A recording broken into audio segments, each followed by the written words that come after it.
nous avons identifié un certain nombre de conjonctures internationales qui aujourd'hui impactent le secteur de la construction de manière générale, au-delà du logement. Nous avons 2 ans de perturbations dues à la Covid-19. Donc, il faut rappeler que la Covid-19 a surtout eu 2 principales conséquences. La première chose, c'est qu'on a eu une fermeture très longue d'un certain nombre d'usines, on va dire de manière générale, à l'échelle mondiale. Et ces fermetures-là ont entraîné énormément de retard sur les projets. Il faut savoir qu'un projet qui subit un certain nombre de retards peut entraîner malheureusement la mort économique, la mort financière de ce projet-là. Et à côté de cela, nous avons eu aussi une flambée des prix, on va dire, du transport maritime. Parce qu'il n'y avait pas assez de conteneurs à un moment au niveau mondial et énormément de bateaux, on va dire, allaient vers les pays occidentaux parce que eux, on va dire, ils payaient mieux, ils payaient plus. Et donc, au Sénégal, les gens, pour pouvoir suivre la cadence, ils étaient obligés de payer aux armateurs parfois des coûts de conteneurs multipliés par 3, multipliés par 4. Donc, juste pour dire que le fait que dans notre secteur, plus de 60% des intrants soient importés, nous expose à toute conjoncture internationale défavorable.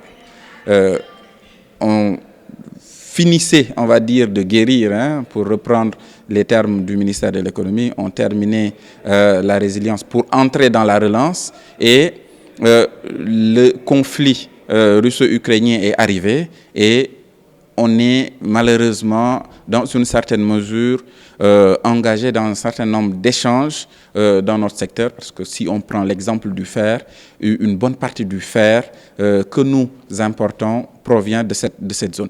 Donc, en gros, nous avons aujourd'hui un secteur de la construction qui est très exposé au choc exogène. Et le représentant des architectes le disait tout à l'heure, pendant ces 2-3 années, nous avons subi malheureusement des arrêts de chantier, des ruptures de projets qui malheureusement ont entraîné des pertes de pouvoir d'achat parce qu'en fait, c'est de ça dont il s'agit. Notre objectif, c'est qu'in fine, le Sénégalais lambda puisse pouvoir avoir un pouvoir d'achat et cette économie-là doit être mieux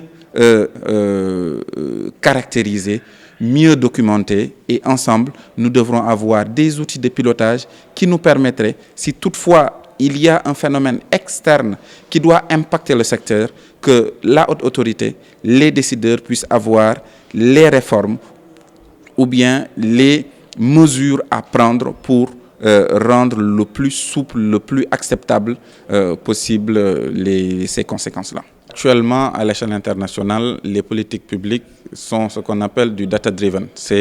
On gouverne par la donnée. C'est la donnée qui doit nous dire nous devons prendre telle décision ou telle décision.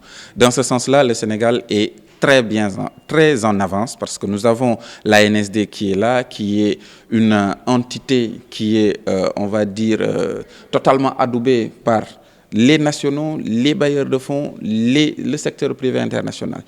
Cependant, le travail aujourd'hui que nous devons faire, c'est renforcer davantage leurs moyens, renforcer davantage, on va dire, l'écosystème qui travaille sur ces données-là. Parce que les données produites par l'ANSD doivent être accessibles au niveau des universités pour que les universitaires aussi s'investissent dans ce domaine-là et qu'ils fassent les études et les recherches nécessaires. Donc, en réalité, ce n'est pas tant l'absence de données, c'est plutôt la nécessité de mettre en place une plateforme d'échange de ces données-là, parce que chacun a un bout de données.